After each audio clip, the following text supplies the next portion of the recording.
Okay, but we also do know that since the beginning of the year, we've been able to manage our fiscals, what the various macro indicators have been, but it looks like we now have to come to the things that are real, and we'll speak to a financial analyst, a financial lecturer, a finance lecturer with the University of Ghana Business School.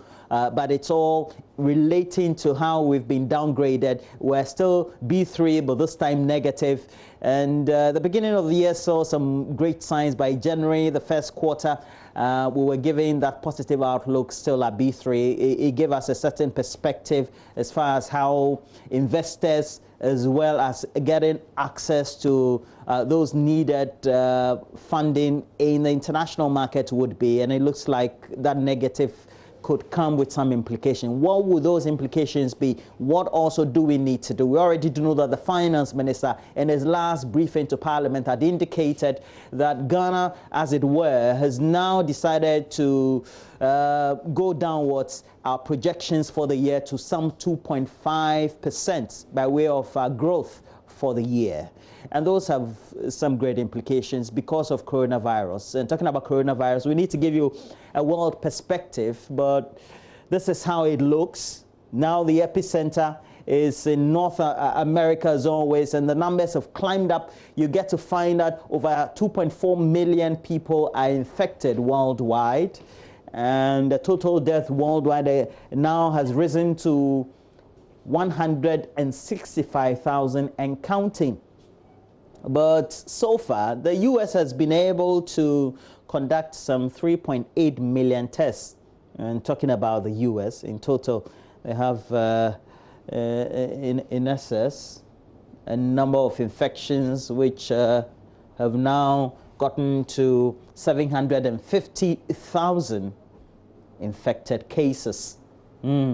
Followed closely by Spain, Italy, and France. And many people are wondering how the U.S. jumped so fast. And if you look at the gap or the difference, you look at the differential between Spain and then the United States, it's a whopping 600,000, if not about just 500,000 as it is, and close to the 600,000 mark than anything.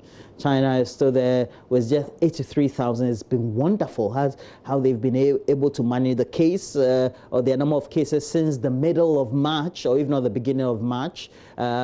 China, remember, instituted a total lockdown on January 23 and decided to ease up just the pressure before the close of the weekend or the beginning of the weekend. That's last week, where Wuhan in the Hubei province, as well as other cities, had been seeing normalcy in their activities. Now, let's go to the map as it is and then tell you where we can have. This is Asia. China is there, and then you can have Wuhan, Shanghai, as well as other areas. But it's Taiwan that's been able to manage its case so well as Vietnam. And they've been able to manage the cases in such a way that even some of those countries have not seen deaths. It's wonderful how they've been able to do that. India, though, is still there with a number of cases being recorded.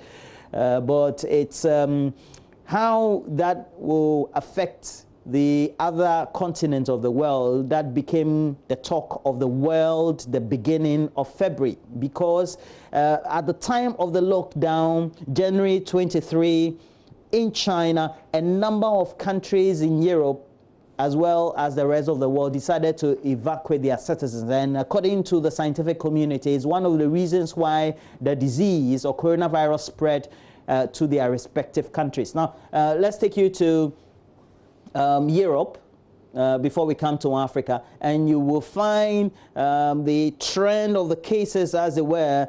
France is still there. We have Italy. We still have a number of cases in Austria, the Czech Republic, Greece, and then a number of the countries dominating Europe.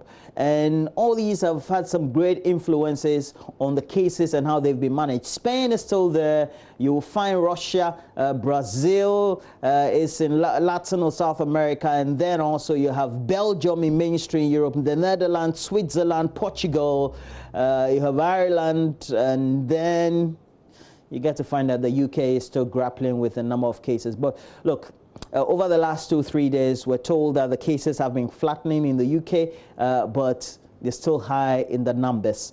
And if you look at the numbers, as far as the related infections are, it looks like they need to double up as far as the treatment is concerned. 16,000 deaths or fatalities recorded in the United Kingdom out of 121,000 cases of infections. Charlie. Let's come to Africa. You go to Africa, and you find that all the countries there on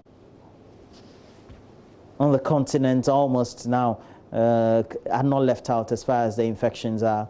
So you come to Tunisia, but it's just one of many countries. Initially started in Egypt, then it spread to the rest of the northern African countries. But let's come to Ghana and find what the Ghanaian situation is. And even though they give the spots as it is, we do know that now at least we have in at least 10 regions out of the 16 that we do have.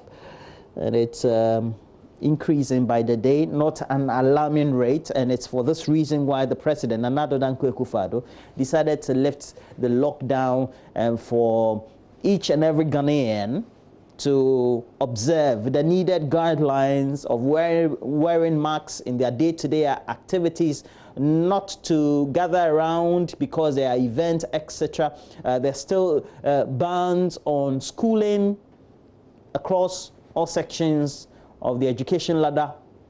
Funeral activities have been banned. Weddings, if you want to get married, you do one-on-one with your pastor on Zoom. It will help you in Ghana because it's still off limits.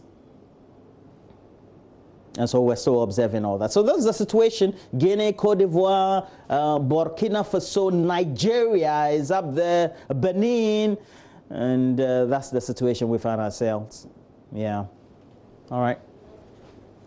Get all the latest updates as far as that coronavirus infection trend is. The Johns Hopkins satellite website is available 24/7. You get real-time data as to what you need to do. But when it comes to news, relevant news, great content provided for you, myjoyonline.com is available. And we do have our various social media handles, pages. Facebook, JoyNews on TV, at JoyNews on TV is our Twitter handle. You can also get us all the latest update if you want to give us more videos, audios, as you watch My Joy Online TV, which is our official YouTube channel. We have to take a break. When we come back, we'll talk to a finance lecturer, an expert who has been watching the industry, is a regular on the show, Dr. Lord Mensah, a senior lecturer with the finance department of the University of Ghana, to look at that rating now being downgraded to negative, but still a B3. What are the implications amid the last briefing by the finance minister to Parliament as to the current state and projection of Ghana's economy for the year 2020? Do stay with us. We'll be right back.